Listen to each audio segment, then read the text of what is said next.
द्वारकाधीश की, द्वारकाधीश की, द्वारकाधीश की।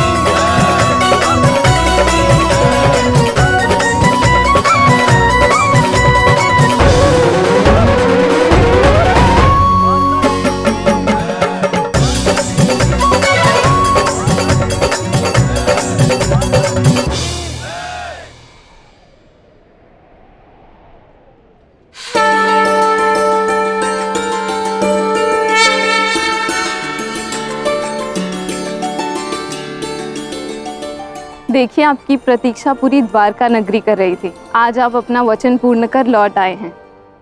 पाताल लोक से सांप को सुरक्षित वापस लाए पिताश्री। आपकी वीरता को प्रणाम।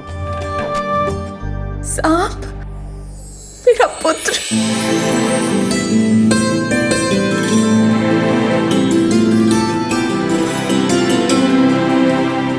धन्यवाद श्री कृष्ण, आपने अपना वचन निभाया। मेरा पुत्र सुरक्षित द्वारका लौट आया। आप धन्य हैं श्री कृष्ण। देवी जाम्बवती, आपके पुत्र ने न केवल प्रायश्चित पूर्ण किया है, अपितु असुरों के विरुद्ध के इस युद्ध में शौर्य का, पराक्रम का परिचय भी दिया है।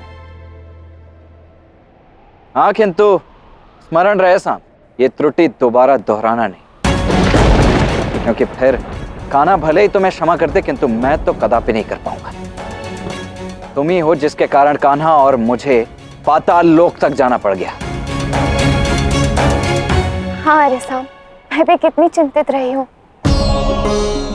हे द्वारकाधीश, आप अत्यंत महान हैं।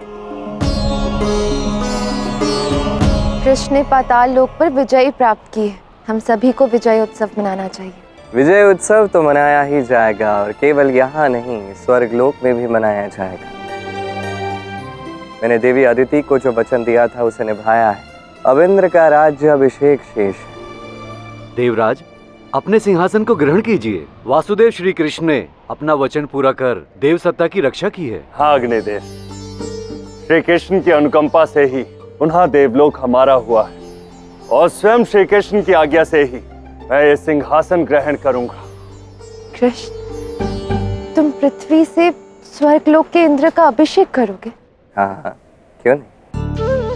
बस यूं समझ लो, इंद्र की भी स्वयं यही इच्छा है। क्या बात है कृष्ण, तुम्हारा संपर्क तो बहुत उच्च स्तर तक है। अब तो हमें अवश्य ही उत्सव मनाना चाहिए। तो ठीक है, फिर इंद्रदेव के राज्याभिषेक की तैयारी करते हैं।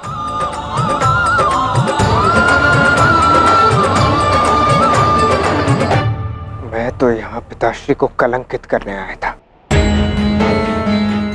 परंतु यहाँ तो सब उनकी जय जयकार कर रहे हैं। और जय जयकार तो छोड़ो, यहाँ तो मेरे अपने ही पिताश्री की प्रशंसा में जुटे हुए हैं। ये दिन देखने से तो अच्छा होता कि मैं वहां पाताल लोक में मर जाता। नहीं आर्य सांप, आप चिंतित मत होइए और ना ही निराश होइए। ये समय हमारे साथ नहीं है, इसलिए तो हमें श्री कृष्ण के आगे हाथ जोड़ने पड़ रहे हैं। किंतु वो समय भी दूर नहीं है जब पूरी द्वारका आपकी वाहवाही करेगी।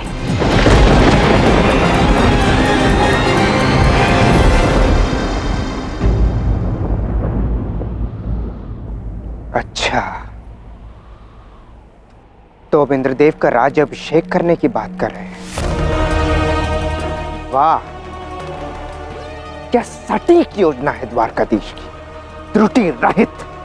इस बार तो मुझे उन पर कोई भी कलंक लगाना असंभव प्रतीत हो रहा है।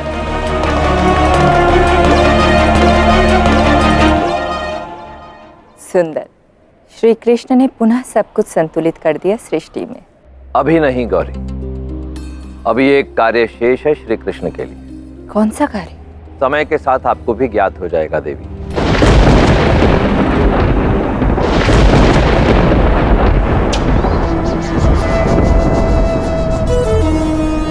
देवों के गुरु, सारे यज्ञ के परिणेता बृहस्पति, मैं असुर गुरु आपका आह्वान करता हूं। लौट जाओ, मैं तपस्या में हूं। मुझे आप लौटा नहीं सकते। आपने ही यज्ञों की परंपरा आरंभ की है ना, परंतु यज्ञ से ही जुड़ा एक अनर्थ हुआ है आज। न्याय करने आपको आना पड़ेगा देवगुरु। नहीं, मैं अभी घोर तपस्या कर रहा हूं। नारायण आपका न्याय करेंगे। मेरी कोई आवश्यकता नहीं है असुर गुरु शुक्राचार्य।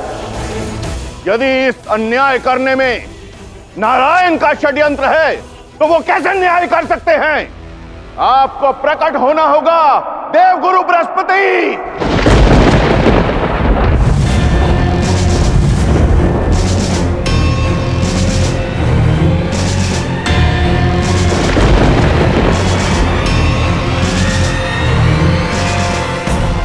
असुर गुरु शुक्राचार्य, आपसे अवश्य ही कोई भूल हुई है। नारायण तो स्वयं देवताओं के रक्षक हैं और यज्ञ आदि पुण्य कर्मों के स्वामी हैं।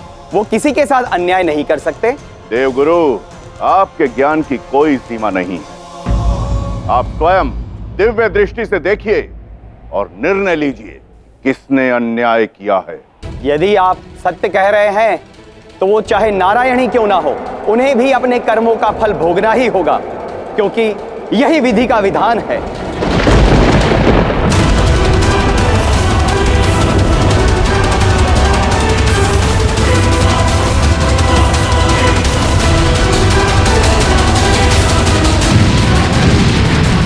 यज्ञ भंग हुआ वासुकी।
धन्यवाद प्रभु नारायण, आपने अपना वचन पूर्ण कर समस्त सृष्टि को धन्य कर दिया है।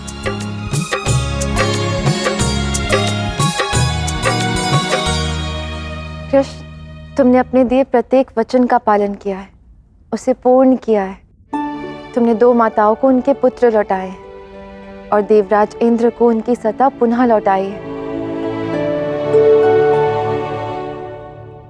मैं पिताश्री की प्रशंसा को अपने समक्ष होते हुए नहीं सुन सकता। अपने ही समक्ष केवल मुख दर्शक बनकर उनकी प्रशंसा सुननी पड़ रही है मुझे। द्वारकाधीश के समक्ष किसी की ना चली। शुक्राचार्य भी मुझसे मुंह मोड़कर चले गए।